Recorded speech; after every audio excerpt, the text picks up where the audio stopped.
اسلام سے پہلے عورتوں کا حال بہت خراب تھا۔ دنیا میں عورتوں کی کوئی عزت و قوت ہی نہیں تھی۔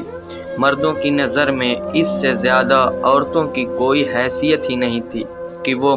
مردوں کی نفسانی خواہش پوری کرنے کا ایک کھلونا تھی۔ عورت دن رات مردوں کو قسم قسم کی خدمت کرتی تھی اور طرح طرح کے کاموں سے، یہاں تک کہ دوسروں کی محنت مزدوری کر کے جو کچھ کماتی تھی وہ بھی مردوں کو دے دیا کرتی تھی۔ مگر ظالم مرد پھر بھی ان عورتوں کی کوئی قدر نہیں کرتے تھے، بلکہ جانوروں کی طرح ان عورتوں کو مارتے پیٹتے تھے۔ ذرا ذرا سی بات پر عورتوں کے کان ناک کاٹ دیے جاتے تھے اور کبھی قتل بھی کر ڈالتے تھے۔ عرب کے لوگ لڑکیوں کو زندہ دفن کر دیا کرتے تھے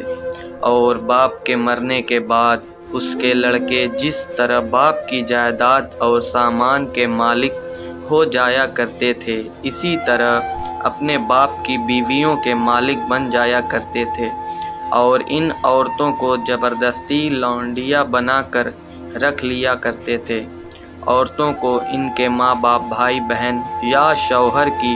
وراثت میں کوئی حصہ نہیں ملتا تھا،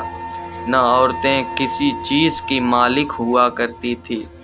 عرب کے بعض قبیلوں میں یہ ظالمانہ دستور تھا کہ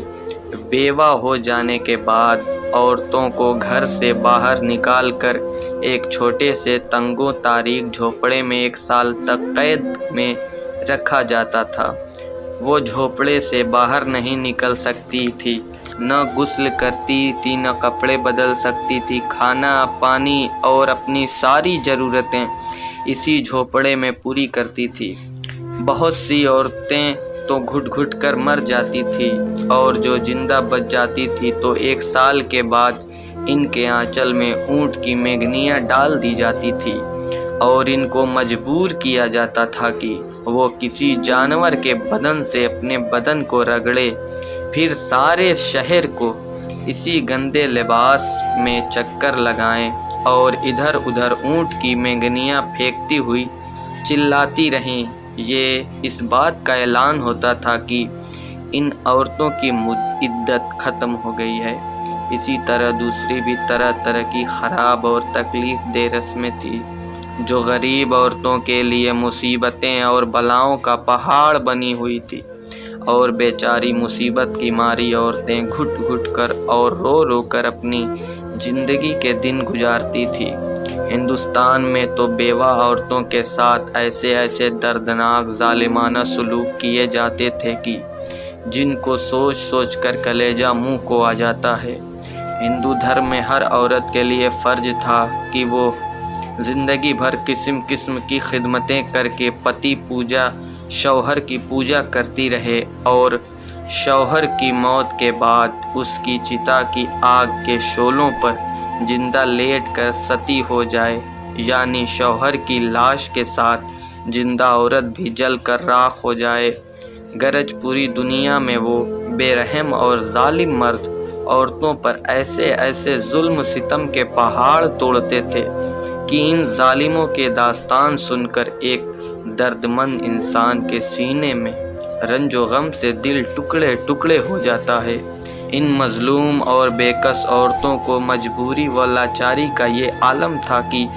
سماج میں نہ عورتوں کے کوئی حقوق تھے، نہ ان کی مظلومیت پر داد و فریاد کے لیے کسی قانون کا کوئی سہارا تھا۔ ہزاروں برس تک یہ ظلم و ستم کی ماری دکھیاری عورتیں اپنی اس بے کسی اور لاچاری پر روتی، بلبلاتی اور آنسو بہاتی رہی، مگر دنیا میں کوئی بھی ان عورتوں کے زخموں پر مرہم رکھنے والا اور ان کی مظلومیت کے آنسوؤں کو پوچھنے والا دور دور تک نظر نہیں آتا تھا۔ نہ دنیا میں کوئی بھی ان کے دکھ درد کی فریاد سننے والا تھا، نہ کسی کے دل میں ان عورتوں کے لیے بال برابر بھی رحم و کرم کا کوئی جذبہ نہ تھا۔ عورتوں کے اس حال زار پر انسانیت رنج و غم سے بے چین اور بے قرار تھی، مگر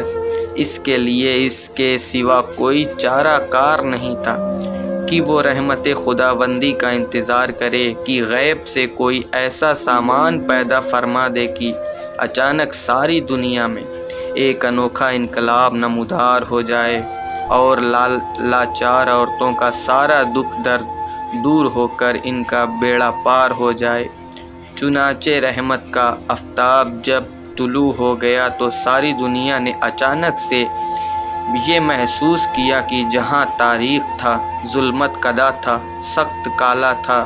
کوئی پردے سے کیا نکلا کہ